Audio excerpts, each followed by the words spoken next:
好，来关注一下中日韩峰会哦。现在三国联合宣言，中日韩的领导人同意加速推进 FTA 的谈判哦。那这个联合宣言也确定未来会定期举办峰会跟交流，但是没有提及到台海跟朝鲜的无核化。那李强有讲啊，这个三国要坚守合作的初心，坚持开放包容、互尊互信、互惠互利，来共同推动合作。那接下来呢，他们也就这个中日韩合作提出了5点相关的建议。那李强有特别强调啊，要建构区域合作的新引擎，就是中日韩要积极对接东协这些地区国家的一些需求，然后呢，来打造这个10+3的合作模式。那这三方加速 FTA 的谈判也引发了就是这个世界各国的注意啊。他说这个威力比起 RCEP 更高哦。那三国同意持续磋商加速 FTA 的谈判，然后达成这个自由、公平、全面、高品质的互利目标。那朝鲜半岛的和平稳定呢，也符合共同的利益、共同责任，所以重申北韩无核化的相关的立场，这也是在三国联合声明当中所提到的哟。那当然，日韩现在就是洞见观瞻啦，因为前一阵子大家也有印象哦，就是日韩其实在去年的8月19的时候，才在大卫营那一边跟这个拜登有见面哦。当时呢，就好像有喊出来说亚洲小北约这样的一个这个等于说口号哦，好像感觉起来要跟着美国一起来围堵中国大陆。但是现在日韩转向了吗？现在转往跟这个中国大陆要一起来为经济上面来共同合作吗？现在这个陆美角力之下，其实日韩是没有办法跟大陆切割的哦。在这个中美竞争的背景之下，其实中日韩的元首峰会事隔4年半的重启哦，三国演绎的格局悄然的改变。日本的媒体就分析哦，说因为现在中日韩共同面临到少子老龄化以及经济停滞的问题，所以这一次的峰会呢，确认在自由贸易的重要性，并且强调就是中美对立加深，日韩也没有办法在经济上与相邻的中国完全的割裂。那我们看中时的分析哦。北京呢，其实也是透过缓冲外交来减轻美国的压力哦。新冷战这个对决的氛围升温，拜登也建构对华的包围圈，在东北亚的地区呢，就是着力于拉拢日韩两国来强化安保的领域。所以这一次大陆促成了这一次的这个中日韩峰会，应该是说韩国极力要促成哦。那事隔4年之后重启，所以其实对于中国大陆来说的话，也是一个突破口，可以减低来自美方的压力。站在三国合作全面重启的节点上面呢，其实现在目前就是在分歧当中找共识哦。那对于未来来说，中日韩仍然彼此就是邻居嘛，有长久的这样子的一个经贸合作的一个基础在的话，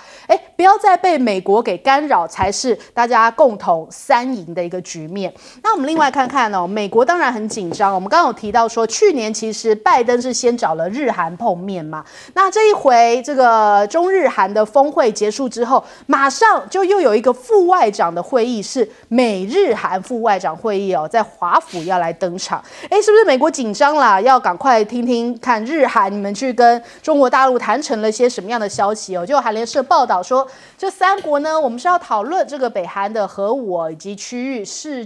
全球事务合作方案，这样定期的一个会议机制。但是感觉起来就是，这个时间点也是来得很紧很巧妙嘛，就是美国的紧张溢于言表啊。那再来，美国也取消了这个，现在他们觉得说，内部有一个声浪，就说，应该要取消对于中国大陆最惠国待遇的声浪又再起了。他们就说，应该要取消这种永久正常贸易关系这样子的一个呼声已经出来了。他说，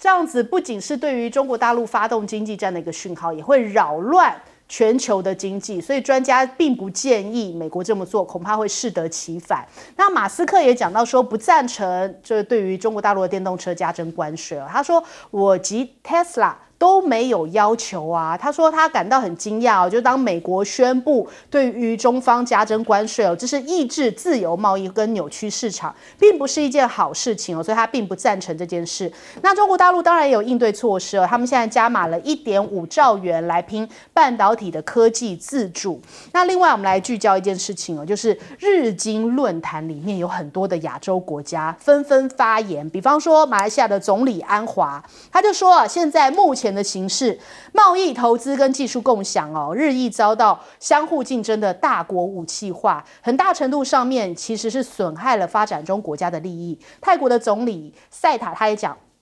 亚洲是超级大国竞争的一个平衡点那其实亚洲应该要继续支持以世贸组织为核心的多边贸易体系，讲的就是在讲说，美国不应该一直在用这种关税或来制裁那前马来西亚的总理呢，甚至在讲说，其实我们东盟应该要面对到这种台湾问题在内的中美紧张局势的时候，要保持中立不要被美国给卷进去，也不要卷进到中美的对决当中。首先，我们来请教一下。介老师怎么看这一次的中日韩峰会，是一个中美的角力的延伸嘛？对，我觉得这次峰会开了，大概有一个国家蛮生气的，大概就是美国。因为美国他对这个日本跟韩国过去下这么多功夫可是还没有办法阻止日本跟韩国跟中国大陆的接近，所以我觉得这个对美国来讲是外交一大挫败。那我觉得日本跟韩国，尤其日本，他已经在这个岸田已经在这个会上已经尽量表现出对这个会议没有太大兴趣可是呢，我觉得这个背后的经济诱因还是让这个日韩无法抵抗。这个经济诱因就是一个18兆美元的市场，因为过去这个中日韩最主要过去谈了很多年它最早是在这个东协的加3的架构下。那到了21世纪初的时候，就开始就变独立出来了。那2002年的时候，曾经提出很具雄心的计划，要推动这个 FTA。可是当时美国就出来干涉了。2013年那时候，日本安倍上台以后，这个搞这个什么呢？搞这个太平这个所谓的这个钓鱼台国有化，中日关系立刻陷入僵局。然后接下来当时的朴槿惠又搞了一个什么？又搞了一个萨德飞弹系统，这个就立刻让这个过去这个中日韩之间颇有政治动能的一个整合运动那就戛然而止。可是呢，经过这么多年这个现在又恢复了，过去也恢复，上一次4年半在成都，那时候是李克强，然后跟这个当时的是安倍，然后还有就是文在寅在李克强那个时候也算是还有一些动能，可是停了4年半。这个4年半之间，这个东亚的地缘政治发生很大的变化。美国对日本、对韩国的政策都有巨幅的改变。本来这个会议应该看，因为都是针对中国做的，可是看出来应该没有什么可能开这个会，现在居然开成了。那所以就是从外交上来讲的话你不要光看它实质通过什么，你光看它能不能坐下来谈，就深具意义了。对，所以我觉得这个会那么在开之前，我想这个东京跟首尔的办公室大概美国国务院的电话没有少打，在中间劝阻的。那既然开了，为什么让他们去呢？尤其韩日呢？我觉得最基本的不是这些安全跟外交的，他们是看好了中国的市场。那么只有通过 FTA 日本跟韩国才能找到一个比较值得开发而有实质开发价值的市场。美国市场不值得开发。美国的经济停止然后呢，欧盟的经济也在萎缩。那日本这些日本、韩国在全世界，说实话找不到中国大陆这么大市场。对。那所以就是说，为什么这次他们也有兴趣呢？就是说，过去其实 FTA 中日韩 FTA 最大主力是中国，因为中国在相关的产业上，相对于日韩的产业是不具竞争力的。那可是经过20年来，中国的产业的竞争力不但是碾压这个欧美、日本、日韩一起碾压，所以中国大陆有开放市场的这个能力了。我觉得就是说这个部分我觉得我们只要看 FTA 你就看未来的动向我觉得它已经动起来了。那么中国大陆一定会用市场的力量来影响日韩的这些外交政策。好，来请教帅将军。我首先跟各位观众讲中美之间的竞争呢，美国是靠到军事安全合作，中国大陆是搞经济战略的扩张，很明显嘛。夹在中间的韩国、日本，既要美国的安全保障，又要中国大陆的经济这个收入，尤其是韩国最积极。你知道韩国为什么积极吗？它所有的产业都是国有的大型企业，现代汽车，卖得过比亚迪吗？卖不过。你的三星的手机卖得过华为吗？将来又是问题。所以韩国现在的经济是最窘迫的时候，通膨也厉害，韩在这个尹在宇的这个地位也在降低，所以这个时候他就要带头来搞。日本在中国大陆有上万家的商业的企业啊，你脱得掉吗？你脱掉这一块，你到哪里去找补呢？除了中国大陆的市场以外，还有中南半岛啊，因为他们也看出来，中南半岛的国家都在反美国的这小院高墙，这单边的贸易，大家都靠自由贸易赚钱嘛。所以日韩面对的市场是中国大陆还要加中南半岛，他面临是这么大的市场，他不得不屈就啊。所以他们就像以前常常政客讲，政经分离，现在是军经分离，对不对？军事上，你日本、韩国不得不靠美国的保护，因为日本的自卫队是他一手控制50年，对不对？安全上他要靠这个。那中国大陆说我不跟你谈这个，我跟你用经济上来谈，所以大陆的优势很明显嘛。这个问题并不是中国发起的，韩国发起的。所以中国给一个口惠而实不至，北韩的问题可以安排。换句话说，北韩本来靠的是俄罗斯，对不对？但是中国大陆有一点影响力了，所以这个韩国安全上又怕北韩，经济上又斗争不过大陆，所以这个问题我们看嘛，世界这中美的两强的这个竞争，一个是玩军事的封锁，一个是玩经济的扩张。我用扩张这2个字啊，你看全世界的经济版图啊，非洲、俄罗斯、中东、中南半岛，现在手已经伸到哪里了？纽西兰、南太平洋。所以这个问题啊，是聪明的做法。这个时候引起军事上的斗争的话，谁都占不到好处。但经济上是很实际的哦。我拓展一块地盘，就有一块地盘的收入，就有一盘地盘的外交往来。那打破你这个英语系统的话语权呢？中国大陆现在慢慢学中文的多了，开会的也多了，外交活动也多了，对不对？看着毛毅不是忙了个要死吗？对不对？好，来问黄老师。好，首先我只是先很快讲一下就是在台湾有一些民众会被所谓的全世界都挺台湾，全世界都反中这样的话语可能骗了因为我们在这一趴里面看到的中日韩的峰会，还有后面的美日韩峰会，各位就知道我们台湾附近的邻国日本跟韩国，他们没有在选边站的啦，他们再怎么样也会试图保持的在两强之间的关系，这是很明显的。那如果连日本、韩国综合国力理论上应该是比我们强的国家都这样子了，那我们台湾要怎么选择？好，那再来，我想很快提一下这个美国跟中国大陆的经贸的角力战美国是在2000年的时候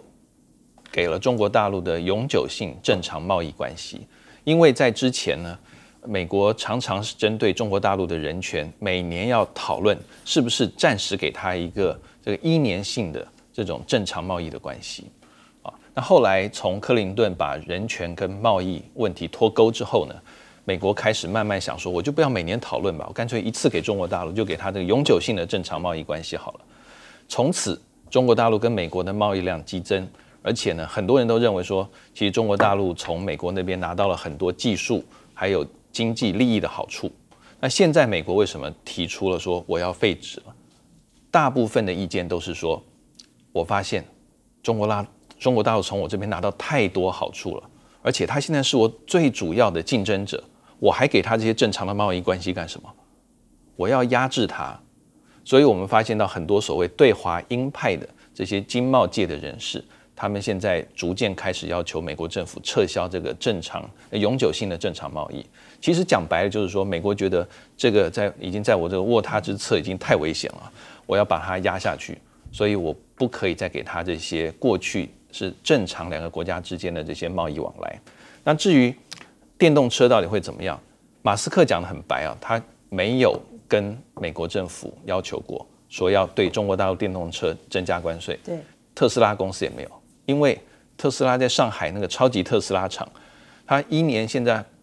目标生产110万辆电动车，而且呢，本来很好玩的，就是2022年的时候，人家说，你现在在那边扩产这个生产量，那是不是你这台就要销到加拿大，销到美国。马斯克他在他的推特上面只写了一个字，说错误，英文是 false， 他就写一个错误。结果2022年他说 false，2023年年中间的中暑假，特斯拉从上海已经卖到加拿大去了。换句话说，如果对中国大陆出产的电动车增加关税的话，特斯拉也不好过。万一特斯拉有这个想要从中国大陆的制造的特斯拉卖回美国，那为什么这样子呢？因为资料有显示了，2023年之后特斯拉在中国大陆生产的总成本的 Model 3，它整个成本下降了人民币大概4500元，一台车就少这么多。他当然希望把这个钱，省下的钱，然后卖到美国去赚更多的这个盈利回来嘛。所以马斯克当然不希望增加这个电动车的课税。所以我只能说，现在这个美国是因为看起来要打不赢中国大陆了，所以希望课税。但是呢，这个到底是不是符合世界贸易组织的？我觉得就让世界贸易组织决定好了。好，我们先休息一下，广告之后马上回来。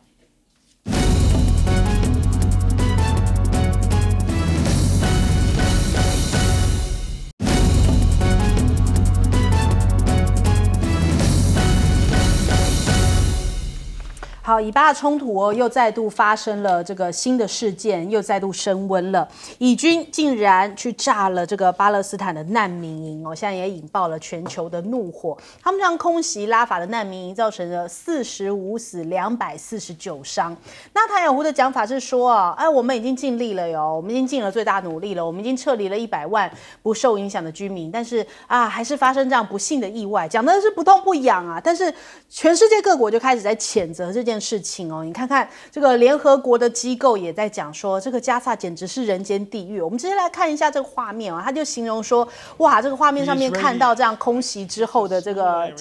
拉法难民营真的是无一处安全，也没有一个人是安全的。那所有的这些难民他们可能就是在要入睡、要休息的状态下面，就遭遇到了这样的空袭真的让大家觉得说看了非常非常的不忍。那还有很多的难民是仓皇的逃生，那造成了200多人的受伤，45人的死亡。那另外呢，华春莹这个新任的这个中国大陆外交部的副部长他也在这个 X 上面有贴了一篇这个影片，他就说这其实是儿童节要来临的时候，但是加萨的女孩却是赤脚流浪，走在废墟当中，等她的不是礼物，而是轰炸。我们来看看。这个不团呢？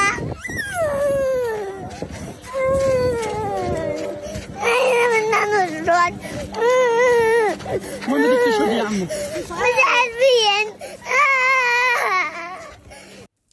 看了让人非常的不忍这样小女孩，就身为父母的或者是就是看到小朋友这样子在逃生那样子的画面，看了让大家非常的鼻酸那再来这样的这个袭击事件之后呢，其实在世界各国，西雅图、纽约、巴塞隆纳、图林西亚都开始发起了支持巴勒斯坦的示威活动甚至巴黎也爆发了大规模的示威，上万人士上街去抗议以军袭击拉法。我们来看看画面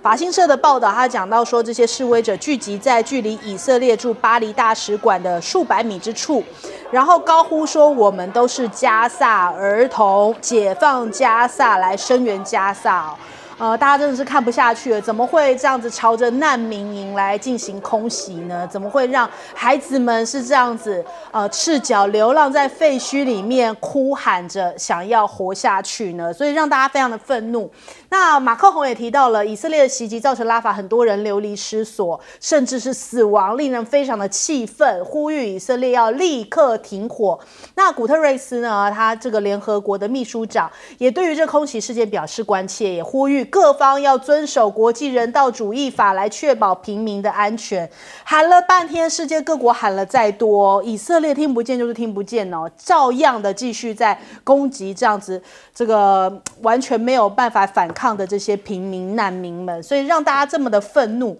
纳坦雅胡甚至还讲说，还会继续在加萨奋斗他说，以色列我们有责任要保护公民不受到恐怖主义的侵害，所以要采取一切必要的措施来保护国家的安全。全。这个纳坦雅胡没有要踩刹车的意思哦。那白宫呢？白宫的立场又是什么呢？他只会讲震惊、心碎，正在积极的接触以军。这时候，你美国身为好像一个国际警察的角色的时候，你拿以色列一点办法都没有，你只会在那边讲一些这种冠冕堂皇、震惊心碎。你不能拿出一点实质的做法吗？那现在还有一个美国媒体报道说，有2名美国官员透露说，现在拜登政府可能正在评估这国防军是否踩红线，应该会影响到美国接下来对于以色列的军援。这种情况下还要继续军援下去吗？所以胡塞组织他们做出了一个行动，就是他们直接用空袭袭的方式对于美国的2艘驱逐舰造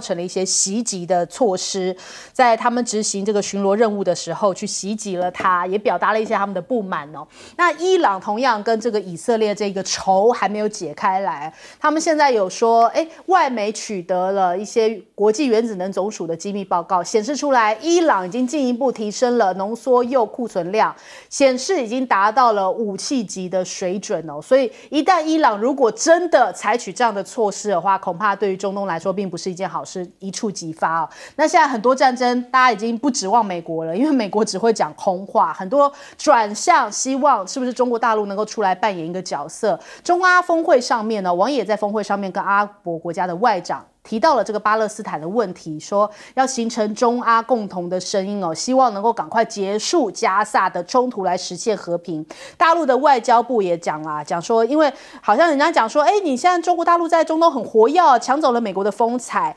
那中国大陆的外交部副部长他讲说，其实中国在中东地区的活动是出于促进地区和平的需要，而不是别有用心啊。那现在连泽伦斯基都坐不住了，说期盼呢这个习近平是不是也能够出席和平峰会哦？因为感觉上面好像求美国现在是不是没有办法让这些战争停止下来，所以现在很多国家很多战争反而转向希望中国大陆出来做一个调停。那首先我们来请教一下介老师。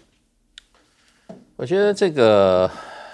内塔尼亚胡真的讲话真的是好像意外也没有责任，你要知道意外也有责任啊。对不对？我们刑法意外过失致人于死地，他也有责任啊。他意外就可以一点责任都没有，所以这种态度实在是我觉得，他事实上毁灭了以色列在很多世人面前的这种形象。对，我们其实对以色列同情居多的，因为我们过去对以色列就是这个国家在艰困中成长出来我们以前我记得我们年轻的时候还拿以色列当作例子爱国。连女生都上战场，可是我们这次看到以色列在这个加萨走廊的作为把我们对以色列的那种好感跟那种一点就是说对他的一些同情磨光被一丝一丝磨光，而且还现在呢变成很负面。我想内塔尼亚胡扮演一个很重要的角色，但是这时候美国刚才提到美国就是说，哎呀，我现在怎么样如何，你记不记得当时？美国说我不提供重磅炸弹给以色列，然后呢就是说3500枚的这个1500公斤的炸弹我不提供了这个1000公斤我也不提供，如何？你记不记得当时以色列的国防部长怎么讲？他说你这种精准的炸弹不给我们的话，我们就用那种不精准的打。那现在是不是因为你没有这个精准炸弹，你不精准就拿出来用的呢？对，所以我觉得这个以色列现在打这个拉法真的是已经到怎么讲到无法无天的境界。这个整个它的合法性极有问题，因为国际社会没有错，是这个哈马斯先动手的，可是你报复是要等比例的报复。你现在你有1500万，你对方已经死了35000了，对不对？38000了，而且。以色列这一次说意外，我是觉得存疑，因为从开战以来，以色列就是无差别攻击。对，他一开始的时候，在北部的时候，他那个打医院，他会告诉医院说我要打你，然后呢，请你们撤离。对，他的部队直接打进医院，是这个我们已经看了多起了。你知道国际人道法有几个地方是绝对不能攻击的，对不对？医院绝对不能攻击。还有这些画了十字架这种国际的救难机构哈，你也绝对不能攻击，学校也不能绝对不能攻击，以色列全部都犯了，对，全部都犯了。那这个世界我们要回过头来说，这个是西方主导的社会，他们一天到晚讲公理讲正义，他们也设置了国际法院，也很高调的成立了国际刑事法庭。请问这两个法庭现在做了什么事？请问他能够阻止战争？连内塔尼亚胡今天倒还可以在这边自由进出放言高论。请问这个国际组织，这个国际社会的秩序是不是要进行重新的整顿？好，来请教佘将军。这个刚刚介大使讲的话，我有过亲身经历。1977年我在台湾美国参谋大学读书的时候，就有4个以色列的军官，很骄傲啊。我们穿的是军常服，他穿草绿服。讲到中东战史的时候，教官自己走下讲台，请他们上去讲。那个时候我们都很佩服啊，以少胜多啊，7次都胜利啊，而且看起来是蛮骄傲的一个民族。从这一次这个战争呢，真的我看的真是叫做以前的形象180度转变。什么时候以色列的军队这么窝囊呢？对付一个难民营，你目标不是打这个哈马斯吗？难民手上也没武器，你进去搜查嘛。进去编制管制嘛，对不对？你怕伤亡，用炮弹打，用装甲车打，对不对？我很早就看穿了以色列纳坦雅胡他的战略构想，就赶尽杀绝嘛。为什么要赶尽呢？难民营不给你粮食嘛，人家联合国送粮食去，要打联合国的车子嘛，还怕外界怕人家知道打死70多个记者嘛，这不是赶尽吗？杀绝。你今天讲起来是多少38万人是吧？伤的还不止啊，伤的是这个好几倍啊！你要晓得战场上有一个很残酷的原则，打死一个不如打伤一个。为什么？打伤一个，你后面要2个到4个的人力去照顾啊，消耗你的医疗，消耗你的后勤，什么都那个，它的造成的伤是多少呢？饥饿的小孩有多少呢？所以这个违反人道。介大使讲的没错，全世界对以色列的观感呢都降到最低，而这个毒夫啊，他是非要做到赶尽杀绝，他争取的是他的历史地位，他认为我解决了所有以色列以后的后患，但是你拿的代价是灭人家一个国，对，人种屠杀，无差别的屠杀，用了高精准的炸弹、重磅的炸弹对难民营打，这个东西让所有军人看了叫摇头啊，没有武德了。对，这种叫没有武德。军人打仗不管怎么样，还有一个基本人道观念：不打妇女，手上没有武器的；不打儿童，不打医院。这是国际上不要讲国际法有没有规定，你基于一个军人的基本道德观念，你都应该自我约束。纳坦雅胡做到这种程度，已经人神共泣了。好，请教黄老师。以色列现在的做法，刚刚介大使已经提到了，它确实没有一个成比例的作为，而且在国际法上面来讲，我不觉得以色列它站得住脚。但是呢，目前以色列把它当成是一场战争，而且它是一个一定要把哈马斯除之而后快的战争，因为以色列它自己有很强烈的不安全感。从他失去了独立建国的土地，到最后抢联合国决议之先，又回到那块土地独立建国，然后经历了那么多场跟阿拉伯国家之间的战争了。所以以色列他的心态，我个人也可以理解，他不够狠的话，他就会被别人狠了。这是以色列他不安全感很深的一个来源。但是我觉得台湾好歹作为国际社会的一员啊。这个包括我们的民进党政府，其实也应该要对这些事情发表一些看法，而不是间接的表现出支持以色列的态度。我觉得我们应该要站在人道的关怀，按照国际法的要求去处理这件事情。那另外，我很快的想谈一下，就是在中国大陆调停的这个角色啊。其实中国大陆它的这个国际的地位提升之后，它现在逐渐介入到一些区域的纠纷，包括像缅甸内部的问题，还有包括像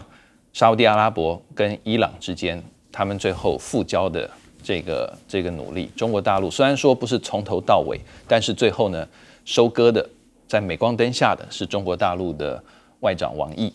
啊，所以中国大陆它现在这个调停的这个角色在国际上逐渐出现了，这是过去它没有的。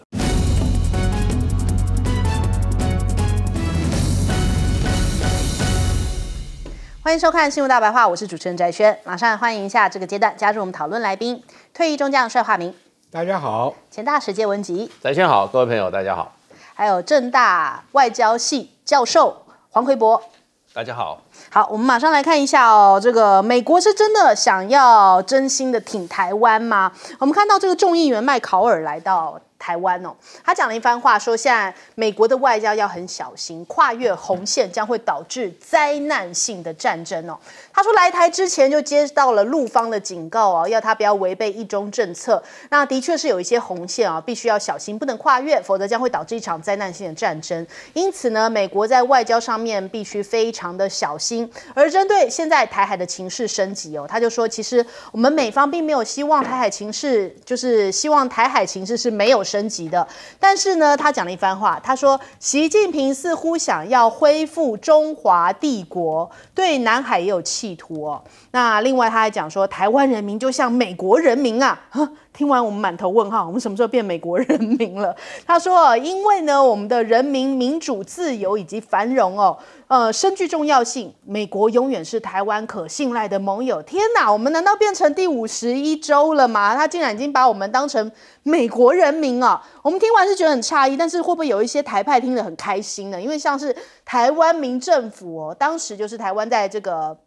2003年的时候，依据这个国际法的时候，由美国托管，然后在2003年提出得到某些51俱乐部，所以他们其实是主张说台湾应该成为美国第51州哦。那可是问题是以前呢，我们也听到这个美国的前防长艾斯培也讲说，台湾应该要不分男女啊，全民皆兵啊，以乌克兰为例，建议国民都要站出来捍卫自己，意思就是说你台湾应该自己顾好自己哦，就不要还想着美国要来救你哦，这才是真实的情况，而不是讲说，麦考尔在那边催眠你说，你们就像是美国人民，我们就真的傻傻当真哦。那再来，美国智库也列了6点，说，台湾到底有多难打？他们就说，登陆的话，解放军会被大量歼灭在滩头啊。有这种事吗？他又说台湾有天险哦，还有大型的船舰登陆的港口，西海岸的浅滩也不适合大型的军舰停靠，意味着解放军大型的军舰停泊比较远哦。那小型的船舶登陆作战呢，会被大量的歼灭在海滩上面。但是现在其实也不太需要登陆，他们飞弹那么多，所以不知道这个是哪一个时空说的话哦。那反正总之就是这样子啊，就是信者恒信，不信者恒不信哦。那再来我们看一下这一次呢，其实这个解放军的一个军演呢，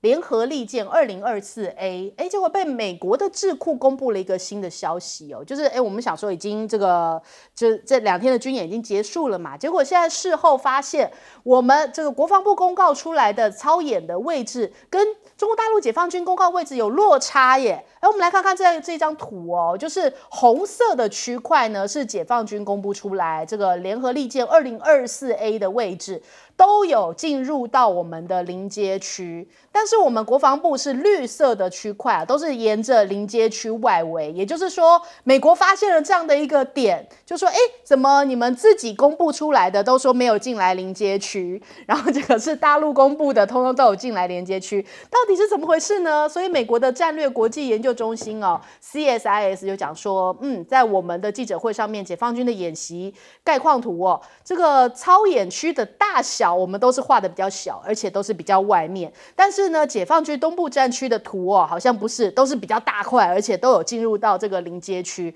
那是不是又是一种认知战吗？难道我们接收到就是我们告诉我们，就是国防部告诉我们的讯息，就像是这个飞弹打过去，我们都不用知道那样一般嘛？就是不告诉我们真相是如何嘛？那他说，如果把示意图这个套叠在地图上面，发现5处环台操演区都有一定程度的接近到我们的临街区了，所以到底哪一个才是真的不得而知哦。但是美国告诉我们说这是不一样的。那再来我们看看看台海，这央视的这个旗下的算是这个自媒体频道，它就有公布出来说，其实从5月27号开始到6月15号，连续20天在东海的海域要进行实弹的射击训练哦，这是浙江的海事局发布的航行警告。所以呢，他就说，这边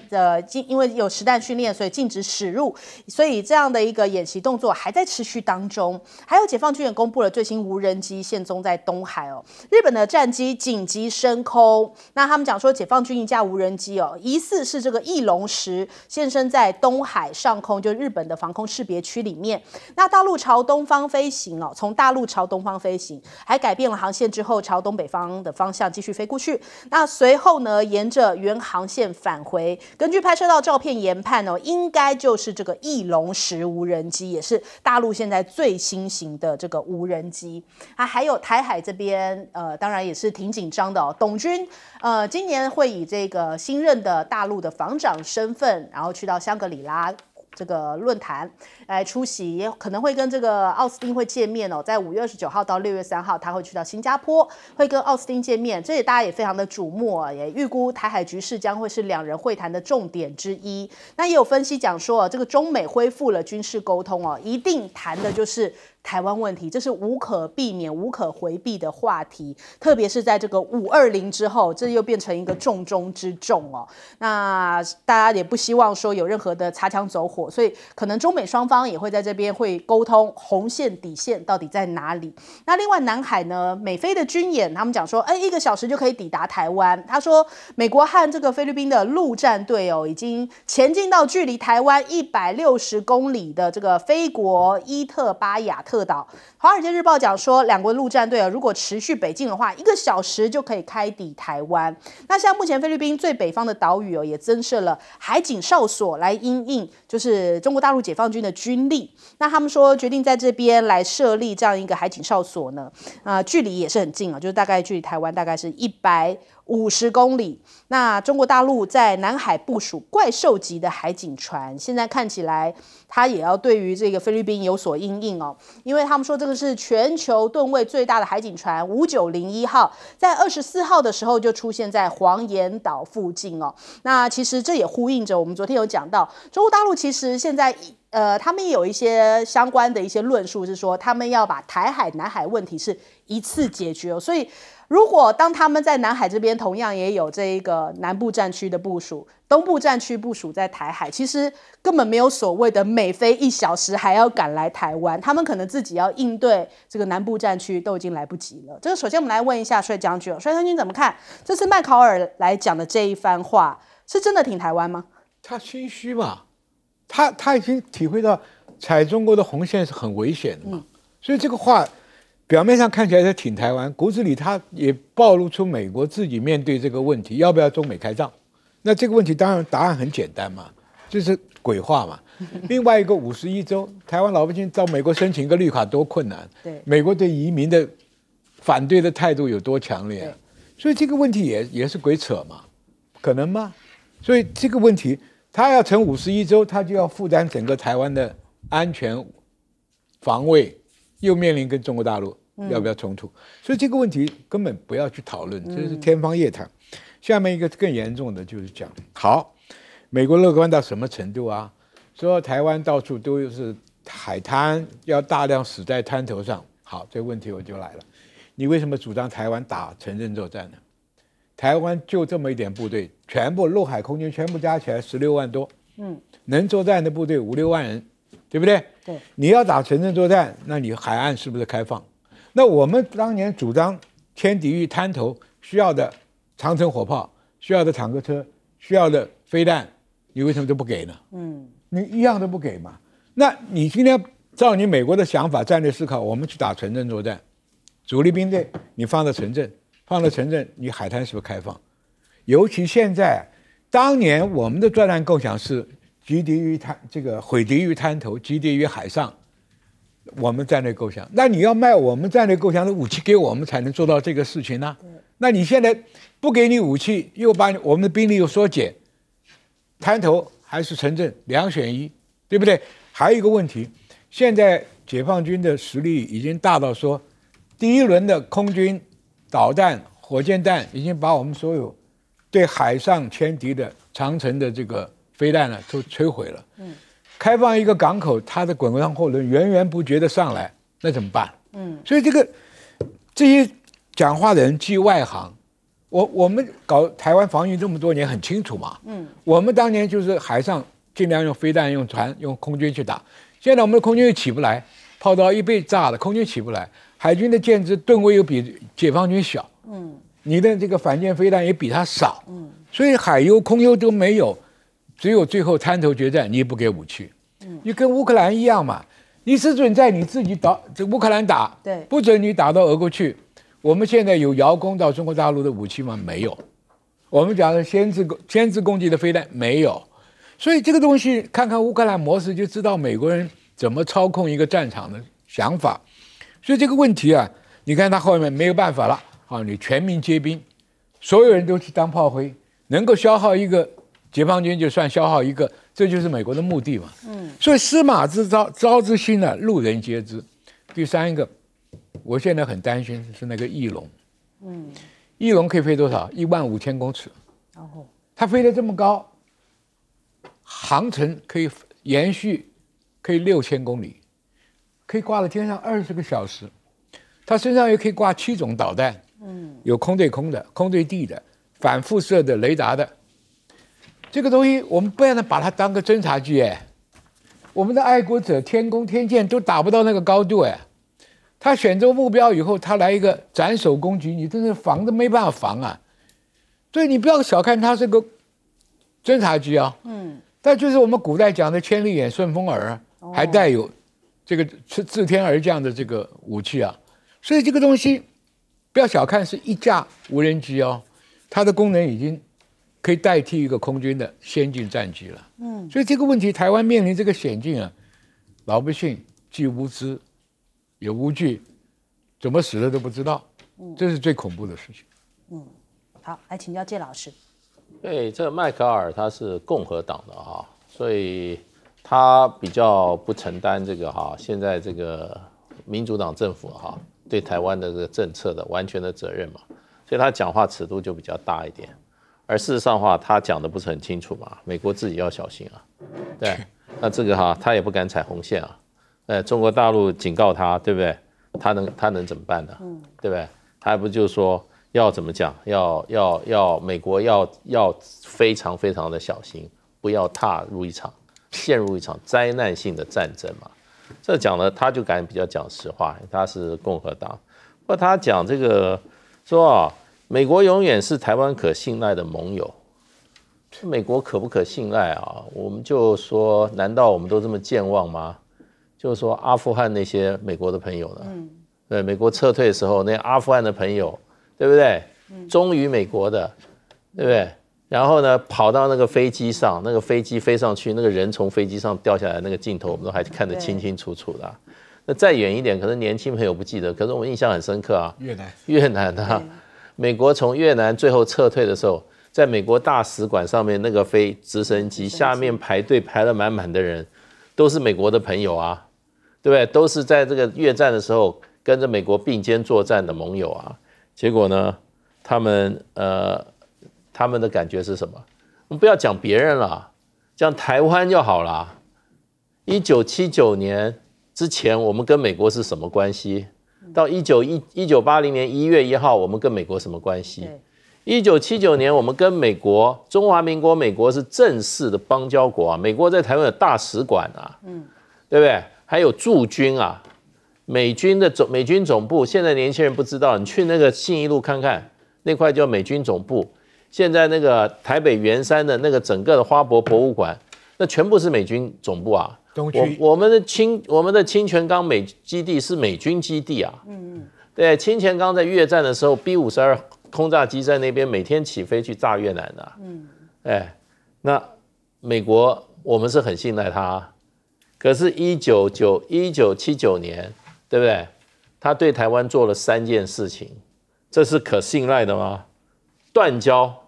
废约、废什么？废中美协防条约、撤军，3件事一起干。1980年1月1号开始生效。我们跟他签这个协防条约是1955年3月3号生效的，中间也不过多少，不过25年了。对，美国就怎么讲？美国就当时我们都认为是背叛台湾。对，那时候美国的那个副国务卿克里斯多夫来，在这个机场被我们的老百姓义愤填膺啊，把杆子都戳到他车子里面去啊。那迈克尔知不知道啊？他要知道这些例，他以为我们台湾人都不看书的啊，我们都健忘的啊，我们都不了解国际情势啊。他这个是永远是美国永远是台湾可信赖的盟友。我告诉你，骗不了我，也骗不了我们记得这个历史的人。要赖清德被骗的话，他自己需要念点书啊。背叛不止一次，在大陆就背叛多少次？对，黄老师，这个共军在台湾附近的演习啊，我们国防部公布的图跟共军的差很多。这个我只能说，这个人家要到我们哪边来进行他的军事演练，那他应该以他公布的为准嘛，不能以我们自己国防部或者我们更高层的单位他的主观想法，我觉得你会在那边而已，我就画了一个我自己觉得共军会来演习的图。我觉得应该要以解放军公布的为准，这个才是一个正确的资讯啊，不然的话，我甚至我可以合理的怀疑，我们政府公布的那个解放军军演的这一次的这个图，它是不是一个错假消息啊？让我们知道哦，原来它更贴近我们的这个领海之外的临街区，这个其实我觉得对我们的民心当然会有影响啦。所以美国也蛮不给面子，就戳穿了。对，我想说，这个就是研究员本来就应该做的。研究员本来就是应该，他看到什么事情，他就把它讲出来，或者他认为是对的嘛。那当然，本来他的这个说法，我觉得我们应该是要把它认真的考虑。就是美国人啊，他为什么这么关心台湾？就是因为我们其实现在可能在一些做法上，让美国人感觉到丈二金刚摸不着头脑。你怎么会连这个图的这个精准度都差这么多？